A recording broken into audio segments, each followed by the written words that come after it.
morning students, welcome once again in Eklavya international online classes. आज अपन start कर रहे हैं चैप्टर नंबर 11 जो कि आपका फिजिक्स का लास्ट चैप्टर है remaining part of the syllabus में। आपके फिजिक्स के जो चैप्टर्स हैं उनके अंदर से चैप्टर नंबर 8, चैप्टर नंबर 9, 10 ये अपन कर चुके हैं। Chapter number 11 is the last chapter of the physics portion because 12 chapter जो है आपका साउंड वो आपके डिलीटेड पोर्शन में से है यानी डिलीट हो चुका है। तो चैप्टर नंबर जो 11 है बेटा आपका वो है वर्क एंड एनर्जी। देखिए नॉर्मल सी अगर स्टार्टिंग में इंट्रोडक्शन वाली बात करें तो आपको पता है कि आपको वर्क करने के लिए या किसी भी एनिमल को वर्क करने के लिए या मशीन को वर्क करने के लिए किसकी रिक्वायरमेंट होती है? एनर्जी की रिक्वायरमेंट होती है। जैसे कि अपनी बात करें तो अपने को एनर्जी की नीड जब होती है तो अपन उस नीड को किससे फुलफिल करते हैं? By the food. यानी फूड जो होता है वो आपको एनर्जी प्रोवाइड करता है और फिर वो एनर्जी जो होती है वो आपको वर्क डन करने के लिए आपको एबल बनाती है, यानी आपको वो पावर प्रोवाइड करती है जिससे आप किसी भी वर्क को करने के लिए एफिशिएंट हो पाते हैं या किसी भी वर्क को इजीली कर पाते हैं। तो आप क्या कह सकते हैं कि एनर्जी जो होती है, वर्क जो होता है और जो आपकी पावर होती है वो एक दूसरे के साथ क्या रखते हैं? को रिलेशन रखते हैं, एक दूसरे से इंटरलिंक्ड होते हैं। जैसे कि अपनी बात करें तो अपनी बात में तो मैंने बताया ही कि फूड जो होता है कि वो एनर्जी आपको प्रोवाइड करता है और वो एनर्जी आपको वर्क डन के लिए हेल्पफुल होती है। Just like the same situation for the machines also. जैसे कि आपने देखा होगा कि आप कार ड्राइव कर रहे हैं तो कार ड्राइव कब कर पाएंगे? जब उसके अंदर आपने फ्यूल डाला होगा। अगर उसमें फ्यूल खत्म हो गया तो आप उसे ड्राइव नहीं कर पाएंगे। किसी भी थिंग को आपको चलाना है, जैसे कि फ़ैन चलाना हो तो इलेक्ट्रिसिटी चाहिए होती है, टीवी ऑन करना है तो भी इलेक्ट्रिसिटी चाहिए, या फिर अवन वगैरह यूज़ कर रहे हैं, जो भी इंस्ट्रूमेंट आप जो भी मशीनरी यूज़ कर रहे होते हैं उसको वर्क ऑन करने के लिए किसी ना किसी वे में आपको एनर्जी पहले देनी पड़ती है, तब जाकर वो वर्क को आपके लिए प्रोवाइड करवा पाती है। तो उसी तरीके से हम कह सकते हैं कि कोई भी लिविंग थिंग या फिर नॉन लिविंग थिंग अगर वर्किंग में है, अगर वो वर्क कर रही है तो उसके लिए किसकी नीड होती है? एनर्जी की नीड होती है। एनर्जी क्या होती है? कन्वीनियंट फॉर्म होती है जो कि अपन यूज़ कर पाते हैं। तो एनर्जी की बहुत सारी फॉर्म्स अपन देखते हैं। लाइट एनर्जी है ना। अगर अपनी बात करें बॉडी की तो मस्कुलर एनर्जी है जो मसल्स में होती है, जो कि अपन किसी भी वर्क को करने के लिए यूज़ कर पाते हैं, तो मस्कुलर एनर्जी है। ठीक है, ऐसे ही विंड एनर्जी होती है, इलेक्ट्रिकल एनर्जी होती है, बहुत सारी फॉर्म्स होती है, आप अपने सराउंडिंग में उनको देख पाते हैं। उसको अगर अपन रिगार्ड करते हैं कि वर्क और एनर्जी में किस तरीके से आप को रिलेशन करेंगे, तो energy is useful for the doing work. Work तभी कर पाएंगे जब आपके पास क्या होगी? एनर्जी होगी। आपका जो फर्स्ट टॉपिक है इस चैप्टर का दैट इज वर्क। तो आप जब इस टॉपिक पे चलते हैं वर्क पे, तो वर्क को जब आप डिफाइन करते हैं अकॉर्डिंग टू द साइंस और according to the day to day life, तो आप बहुत बड़ा डिफरेंस इसमें देख पाएंगे। कैसे? देखिए, डे टू डे लाइफ में आप जो भी काम कर रहे होते हैं उसको वर्क बोल देते हैं। जैसे बच्चा स्टडी कर रहा है तो वो वर्क है ना। आप खेल रहे हैं तो वो वर्क है। आप एक जगह खड़े होके किसी का वेट भी कर रहे हो तो भी आपने क्या किया है कि मैं इतनी देर से खड़ा हूँ, मैं एग्जॉस्ट हो गया, मैं थक गया हूँ, तो आपने वो अपनी लैंग्वेज में आप उसे भी क्या बोलेंगे? वर्क बोलेंगे। जैसे कि खेतों में पानी लगाता हुआ एक किसान जो होता है वो खड़ा रहता है पूरे टाइम के लिए, लेकिन उस टाइम पर भी वो क्या कर रहा है? वर्क कर रहा है। लेकिन साइंस में ऐसा नहीं है। साइंस और डे टू डे लाइफ में जो वर्क होता है उसको बिल्कुल डिफर आप मान सकते हो, क्योंकि जो साइंस कहती है उसके अकॉर्डिंग अपन जो कई डे टू डे लाइफ में वर्क कर रहे होते हैं वो बिल्कुल ज़ीरो होते हैं, यानी आपने कुछ काम नहीं किया होता है अकॉर्डिंग टू द साइंस। जैसे कि आपने किसी भी हैवी थिंग है, जैसे लाइक द बेंच हो गई, बॉक्स हो गया या फिर वॉल हो गई, है ना, उसको पुश करना शुरू करा और पुश करने से आप इतने ज़्यादा थक चुके हैं कि अब आप कुछ नहीं कर सकते, आपकी पूरी मस्कुलर एनर्जी जो थी वो आपने पूरी की पूरी उसके ऊपर लगा दी, तो आपने अपनी तरफ से बहुत सारा वर्क कर दिया, किया ना, लेकिन अकॉर्डिंग टू द साइंस वो वर्क आपका ज़ीरो हो गया। रीज़न क्या है? Work basically day to day life में आप जो भी करते हैं, जिसको भी आप वर्क डिफाइन करते हैं, साइंस की लैंग्वेज में उसे वर्क तभी कहा जाएगा जब उसमें दो थिंग्स इंक्लूड हो जाए। वो कौन कौन सी थिंग्स हैं जिसको science as a work use कर रहा होता है? तो साइंस के अकॉर्डिंग वर्क तब होता है या वर्क तब कहलाता है जब किसी भी थिंग के ऊपर फोर्स अप्लाई किया गया हो, किसी भी थिंग के ऊपर आपने फोर्स अप्लाई किया हो और उस फोर्स के अप्लाई करने पर उसमें कुछ ना कुछ डिस्प्लेसमेंट आ गया हो, तो उसको कहा जाता है work according to the science. तो देखिए, आप अगर डे टू डे लाइफ की बात करें तो बहुत सारी चीज़ें होती है। टॉकिंग विद द फ्रेंड्स, ये आपके डे टू डे लाइफ के अंदर क्या है? वर्क है। Playing in the field, watching a movie, ठीक है, ये सारे आप attending a function also a work according to the day to day life, but according to the science there is a no work done in these type of works. Reason क्या है? देखिए, आपने कहा कि अकॉर्डिंग टू द साइंस है क्या work? According to the science two factors are included into the work to define it. First one is force. पहला क्या है? फोर्स, फोर्स होना चाहिए वहां पे। और सेकंड क्या है? सेकंड आपका है डिस्प्लेसमेंट।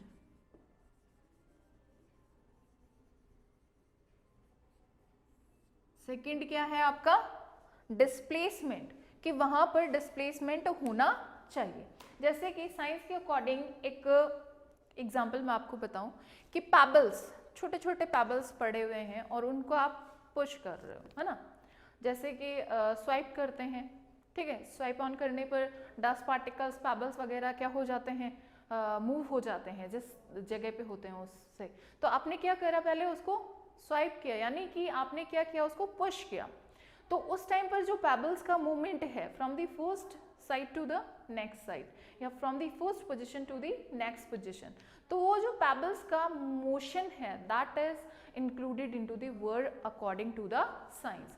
क्यों? क्योंकि देखिए, पेबल्स पे आपने फोर्स अप्लाई करा, फोर्स अप्लाई करने से उन्होंने क्या किया? अपना जो प्लेस था वो उन्होंने छोड़ा और वो नेक्स्ट प्लेस पे चले गए, या यूं कह दे कि उन्होंने अपनी पोजीशन चेंज कर ली या वो डिस्प्लेस हो गए। तो दोनों कंडीशन अप्लाई हो रही है, force is applying on them, ठीक है। Second one, they are displacing also, ठीक है। तो दोनों थिंग्स इसके अंदर इंक्लूडेड है। So we can say that here we can say that it is a work done, ठीक है। नेक्स्ट एक एग्जांपल बताएं, जैसे कि ट्रॉली, बच्चे जो खेलते रहते हैं, गाड़ी होती है छोटी छोटी, वो आप पिक्चराइज्ड भी है आपके उसमें बुक के अंदर कि वो एक छोटी सी गर्ल है, बच्ची है, जो कि ट्रॉली को क्या कर रही है? पुल कर रही है, खींच रही है और उससे ट्रॉली उसके पीछे पीछे आ रही है। तो उसमें भी देखिए गर्ल ने क्या किया? फोर्स अप्लाई किया। क्या? किस पे अप्लाई कर रही है? ट्रॉली पे अप्लाई कर रही है। उससे हुआ क्या? ट्रॉली का डिस्प्लेसमेंट हुआ, यानी उसने मोशन किया। तो both things are included, force is applied, second one displacement also occurring. तो according to this work is also we can say that it is done according to the science, ठीक है। ये दोनों एग्जाम्पल्स आपके किस में इंक्लूडेड होंगे? Work done में इंक्लूडेड होंगे। लेकिन सोचिए कि आपने डिस्प्लेसमेंट नहीं किया, वहीं उसी पोजीशन पे हो आप, जैसे स्टेयर्स आप चढ़ के जा रहे हो और आपकी पोजीशन चेंज नहीं हो रही है, उसी भाई first story to second story आप पहुंच गए हैं, नीचे वाली मंजिल से ऊपर वाली मंजिल तक आप पहुंच गए हैं by the help of the stairs. तो according to you, you are doing work because you are climbing the stairs, but according to the science अगर आपकी पोजीशन चेंज नहीं हुई, आप जिस जगह पे खड़े हुए थे अगर ऊपर भी जाकर आप वहीं पर खड़े हो गए तो आपने डिस्प्लेसमेंट नहीं किया है। डिस्प्लेसमेंट अगर नहीं हुआ है तो जाहिर सी बात है कि आपका क्या नहीं होगा, वर्क डन नहीं हो पाएगा, यानी आपने वर्क डन नहीं किया है। जैसे कि डे टू डे लाइफ में अपन टॉकिंग को, फ्रेंड्स के साथ टॉक करने को अपन क्या कह रहे हैं, वर्क बोल रहे हैं, लेकिन आप वहीं खड़े हैं, आपने कोई फोर्स अप्लाई नहीं किया अपने फ्रेंड के ऊपर, ना ही आपने अपनी जगह चेंज करी है, तो आप क्या कहेंगे कि वहाँ पर आपने कोई वर्क डन नहीं किया, चाहे आपने घंटों अपने फ्रेंड से क्या कर दिया हो, वेस्ट कर दिया, मतलब अपने टाइम एक तरीके से अकॉर्डिंग टू द साइंस। जैसे कि ऑफिशियल वर्क जो करने वाले लोग होते हैं, सुबह से लेकर शाम तक एक ही बेंच पे बैठ के वर्क करे जाते हैं ना, जैसे कि कॉल सेंटर्स में होते हैं लोग, तो वो सिर्फ बातें तो कर रहे हैं। कॉल सेंटर्स में लोगों को क्या करना होता है, कॉल्स को अटेंड करना होता है, या फिर कोई इन्फॉर्मेशन होती है तो उसको प्रोवाइड करवाना होता है कस्टमर्स को। तो basically according to the science they all are not doing any work because they are not applying any force, they are not displacing themselves, तो according to the science they are not doing work। लेकिन कुछ conditions में आप क्या मानते हैं, displacement हो रहा है, फोर्स अप्लाई हो रहा है, तो उसमें वर्क डन को according to the science exist मानते हैं। जैसे एक एग्जांपल लें अपन कि एक टेबल के ऊपर एक आपने क्या रखा हुआ है, ऑब्जेक्ट रखा हुआ है, उसको पुश कर रहे हैं आप फोर्स अप्लाई करके और वो डिस्प्लेस हो गया, ठीक है, तो किस तरीके से फिर आप वर्क को किस तरीके से डिफाइन करेंगे। Magnitude of the force which is applied on the object and displacement both are known as a work. देखिए ये एक आपने टेबल ले रखी है जिस पे कोई भी आपने ऑब्जेक्ट रख दिया है, ठीक है, यहाँ पर मान लीजिए ये ऑब्जेक्ट रखा हुआ था, उसको पुश किया तो ये डिस्प्लेस हो गया। जो फोर्स अप्लाई इस पे हुआ मान लीजिए वो F था, और इसका जो डिस्प्लेसमेंट हुआ है, ये जो डिस्प्लेसमेंट हुआ है मान लीजिए कि ये S है, S डिस्प्लेसमेंट हुआ है, इसका S डिस्टेंस इसने कवर करी है, तो आपका जो वर्क डन है W वो क्या आएगा, मैग्नीट्यूड ऑफ वर्क किस तरीके से दिखाएंगे आप, magnitude of force which is applied on the object and displacement which is done by this, तो F into S, F into S, ये आपका क्या हो जाएगा, डिस्प्लेसमेंट हो जाएगा। तो वर्क की अगर डिफाइन करना चाहें आप वर्क को, तो आप किस तरीके से डिफाइन करेंगे, देखिए डेफिनेशन इसकी दे रखी है, magnitude of the force, we can define the work equal to the product of force and displacement, यानी इन दोनों के product equal to the product of force and displacement is done, that is defined as a work, उसे क्या कहा जाता है, work कहा जाता है। अब इस वर्क को आप किस तरीके से यूनिट फॉर्म में किस तरीके से लाएंगे, तो आपको पता है कि वर्क जो होता है वो मल्टीप्लिकेशन है आपके फोर्स और डिस्प्लेसमेंट का, और फोर्स और डिस्प्लेसमेंट दोनों की यूनिट्स आपको पता है, तो आप इजीली निकाल सकते हो। इसको आप किस तरीके से लिख सकते हो, वर्क इज इक्वल्स टू आपका हो जाएगा force into displacement,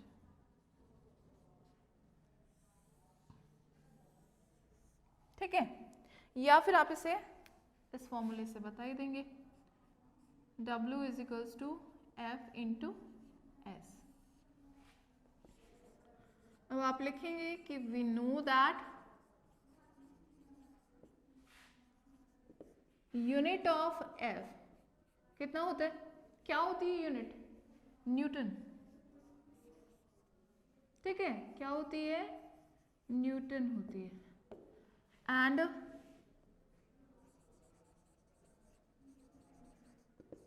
unit of S displacement की क्या होगी, मीटर, ठीक है, मीटर होगी M, और ये N ब्रैकेट में लिख लीजिए, then unit of work is equals to क्या हो जाएगी भाई, N into M. F into S था ना, तो F की क्या है न्यूटन और S की क्या है मीटर, तो newton metre is the unit of work. Work की यूनिट क्या होगी, दोनों यूनिट्स के मल्टीप्लिकेशन को वर्क की यूनिट कहा जाएगा, because we are writing here work is equals to force into displacement.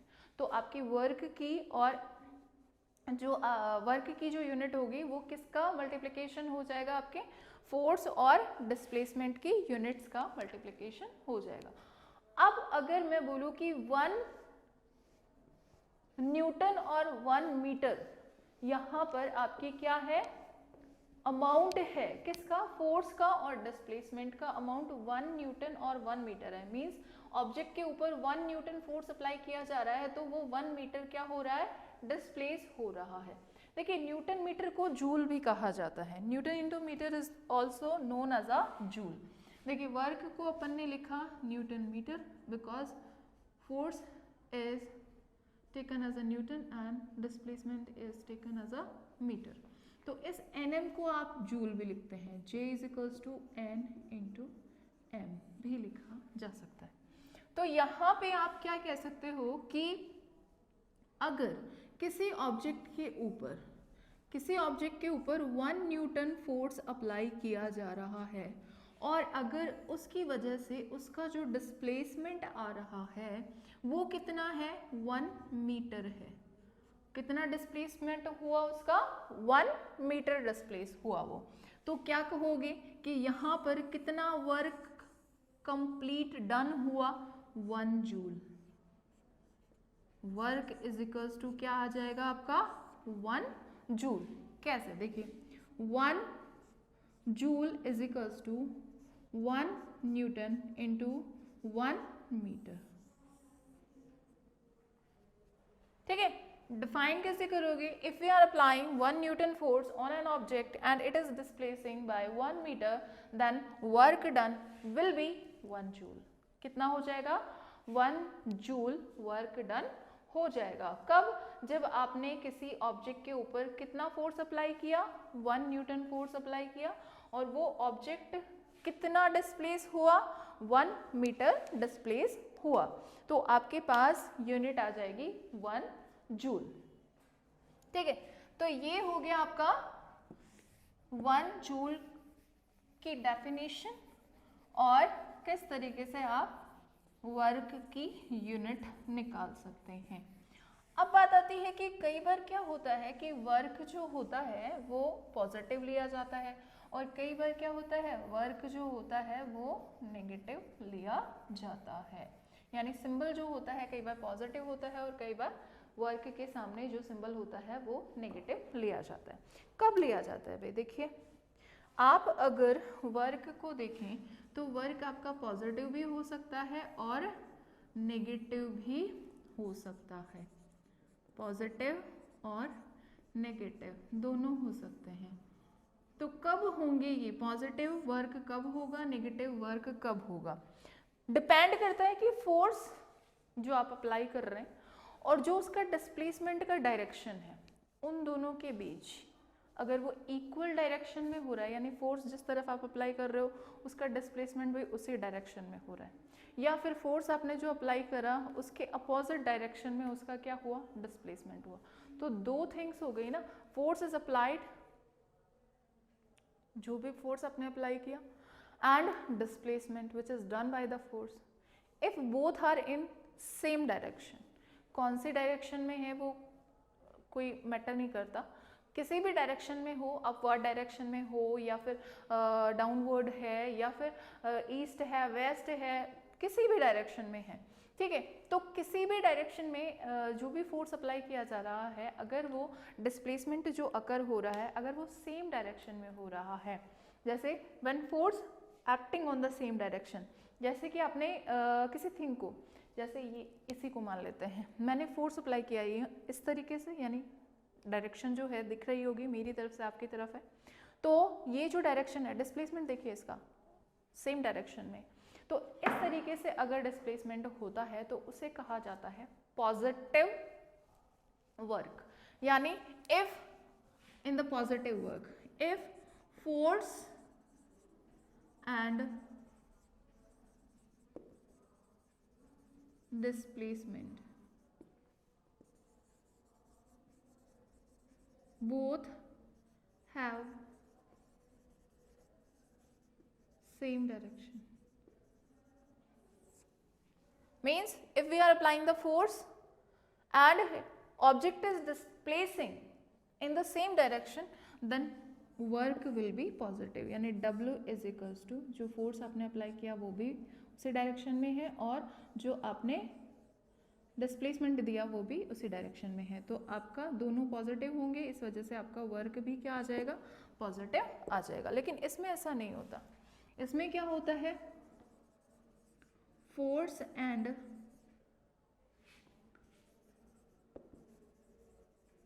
Displacement will have opposite direction। जैसे ब्रेक अप्लाई करे आपने, किसी भी कार वगैरह ड्राइव कर रहे हैं या जो भी आप ड्राइव कर रहे हैं उसके अंदर आप ब्रेक अप्लाई करते हैं, आपका जो फोर्स अप्लाई करने वाला जो डायरेक्शन होता है यूँ होता है, जबकि आपकी जो भी कार या बाइक जो भी है वो मूव करती है तो पीछे की ओर फोर्स लगता है। तो वो जो डायरेक्शन है उसमें देखिए फोर्स जो अप्लाई किया उसके अपोजिट डायरेक्शन में उसका क्या हो रहा है, डिस्प्लेसमेंट हो रहा है। तो ऐसे वर्क को क्या कहेंगे, W इज इक्वल्स टू, मान लीजिए कि फोर्स अपोजिट डायरेक्शन में है तो आपका F नेगेटिव हो जाएगा इनटू S पॉजिटिव हो जाएगा। एक ये हो सकता है या फिर उल्टा भी हो सकता है, फोर्स को आप पॉजिटिव ले लोगे तो डिस्प्लेसमेंट आपका नेगेटिव आ जाएगा। दोनों ही कंडीशन में आपका वर्क जो होगा, दोनों ही कंडीशन में आपका वर्क कैसा होगा, नेगेटिव, नेगेटिव वर्क होगा। क्यों, क्योंकि किसी के सामने भी माइनस सिंबल हो, मल्टीप्लिकेशन के बाद वर्क के सामने नेगेटिव का सिंबल आना ही है। तो आपका जो वर्क होता है वो दो तरीके का हो सकता है, पॉजिटिव हो सकता है, नेगेटिव हो सकता है, depending on the direction of the displacement and force which is applied on that. ठीक है, यानी जो भी आप फोर्स अप्लाई कर रहे हैं और उसका जो डिस्प्लेसमेंट हो रहा है उसके डायरेक्शन पे मैटर करता है कि आपका फोर्स जो अप्लाई आपने किया उसका जो डायरेक्शन है वो और जो डिस्प्लेसमेंट का डायरेक्शन है वो दोनों अगर इक्वल डायरेक्शन में है, सेम डायरेक्शन है दोनों का, तो आपका वर्क डन आप पॉजिटिव लेंगे। लेकिन आपने जो फोर्स अप्लाई किया उस फोर्स के अपोजिट डायरेक्शन में आपका मूवमेंट हो रहा है तो उस कंडीशन में आपका जो वर्क डन है यानी डिस्प्लेसमेंट जो है वो अगर अपोजिट डायरेक्शन में हो रहा है तो फिर आपका वर्क डन जो होगा वो क्या आ जाएगा, नेगेटिव वर्क डन हो जाएगा। तो आपका जो ये चैप्टर है उसका वर्क जो पार्ट है वो आपका इतना ही है कि आपका पॉजिटिव और नेगेटिव वर्क डन हो जाता है। इसके अलावा अगर मैं आपको बताऊं कि न्यूमेरिकल्स जो है इसके बेस पे जो क्वेश्चंस आपको गिवन है वो आपके हैं पेज नंबर 148 पर। एक तो इंटेक्स क्वेश्चन है और पेज नंबर 49 पे है 4 इंटेक्स क्वेश्चन। उसके अलावा आपके 2 एग्जाम्पल्स भी हैं, ठीक है, वो भी आपको करने हैं। पेज नंबर 148 और पेज नंबर 149 दोनों पे गिवन है, तो दोनों के आपको करने हैं, ध्यान रखिएगा। एक एग्जाम्पल मैं आपको करके बताती हूँ। यहाँ पे एक सिंपल सा एग्जाम्पल है, ऐसा कोई टिपिकल एग्जाम्पल नहीं है। उसी के बेस पे आपको नीचे जो क्वेश्चन दिया हुआ है वो बिल्कुल एज इट इज वैसा का वैसा ही है। देखिए आपका जो फॉर्मूला था W is equals to F into S वाला, वो यहाँ पे आप अप्लाई करेंगे। देखिए क्वेश्चन है अ फोर्स ऑफ 5 न्यूटन, यानी F आपको दे रखा है कितना, 5 न्यूटन फोर्स दे रखा है।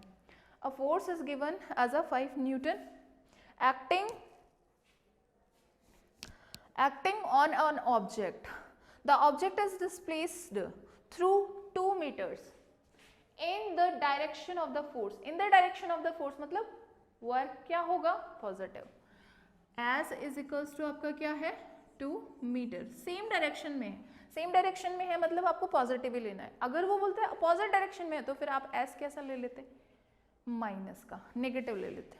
ठीक है, यहाँ देखिए, if the force act on the object all through the displacement then work done, क्या होगा work done, W is equals to, आपको पता ही है F इंटू एस होता है, F इंटू एस है तो 5 न्यूटन इंटू 2 मीटर, तो W इज इक्वल्स टू हो जाएगा 10 न्यूटन मीटर, या फिर आप W is equals to 10 joule भी लिख सकते हैं। ठीक है, ऐसे ही देखिए जो नीचे जो क्वेश्चन दे रखा है उसमें कुछ नहीं करा हुआ, 7 न्यूटन दे रखा है 5 की जगह, और डिस्प्लेसमेंट क्या दे दिया 8, 7 और 8, तो कितना आ जाएगा ये 56, तो सिंपल सा है।